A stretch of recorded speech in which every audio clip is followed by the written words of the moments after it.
Hello बच्चों, चलिए हमारा प्रश्न देखते हैं। प्रश्न है, क्या होता है जब डी ग्लूकोज की अभिक्रिया HI अभिकर्मक से करते हैं। तो बच्चे चलो मुख्य अवधारणा पर बात करें।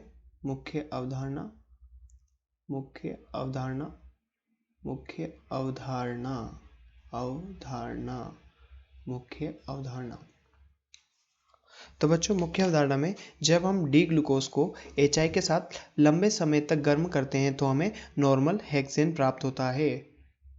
तो चलिए मुख्य अवधारणा को लिखते हैं। जब हम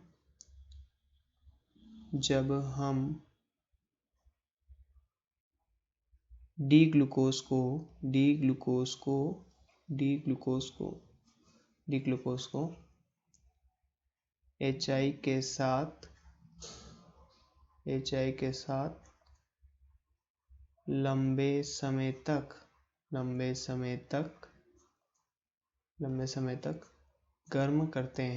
HI के साथ लंबे समय तक गर्म करते हैं तो हमें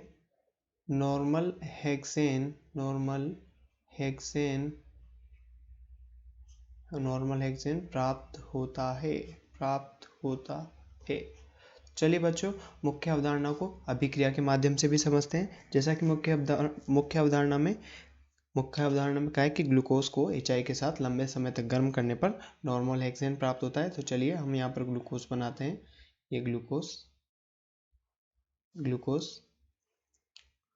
ये CH2 ये OH। तो बच्चे संरचना किसकी है? D glucose. जब इसकी अभिक्रिया हम HI के साथ कराते हैं, HI के साथ अभिक्रिया कराते हैं और लंबे समय तक गर्म करते हैं, लंबे समय तक तो हमें नॉर्मल हेक्सेन प्राप्त होता है, जो कुछ इस प्रकार नॉर्मल हेक्सेन प्राप्त होता है। ये क्या है बच्चों? नॉर्मल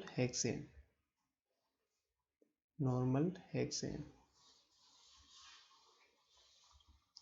तो बच्चों जैसा कि प्रश्न में पूछा गया था कि क्या होता है जब डी ग्लूकोज की अभिक्रिया HI से कराते हैं। तो जब हम डी ग्लूकोज की अभिक्रिया HI के साथ लंबे समय तक उसको गर्म करते हैं तो हमें नॉर्मल हेक्सेन प्राप्त होता है। तो आशा करते हैं बच्चों आपको प्रश्न समझ में आया होगा। धन्यवाद।